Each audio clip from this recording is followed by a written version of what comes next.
বিশ্বজুড়ে আলোচিত ইসলামী বক্তা জাকির নায়েককে আপাতত বাংলাদেশে আসার অনুমতি না দেওয়ার সিদ্ধান্ত হয়েছে বলে জানিয়েছে স্বরাষ্ট্র মন্ত্রণালয়ের একটি সূত্র।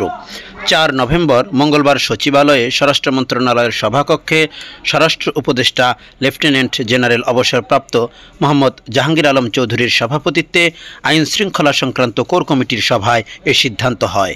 স্বরাষ্ট্র মন্ত্রণালয় সূত্রে জানা গেছে, আজকের সভায় আলোচনা হয় একটি প্রতিষ্ঠান জাকির নায়েককে ২৮ ও ২৯ নভেম্বর ২ দিনের জন্য ঢাকায় আনতে চায়।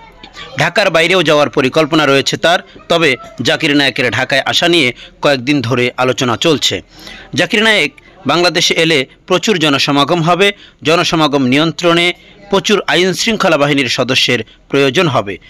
জাকির নায়েকের ঢাকায় আসাকে কেন্দ্র করে এই মুহূর্তে এত সদস্য সেখানে মোতায়েনের সুযোগ নেই।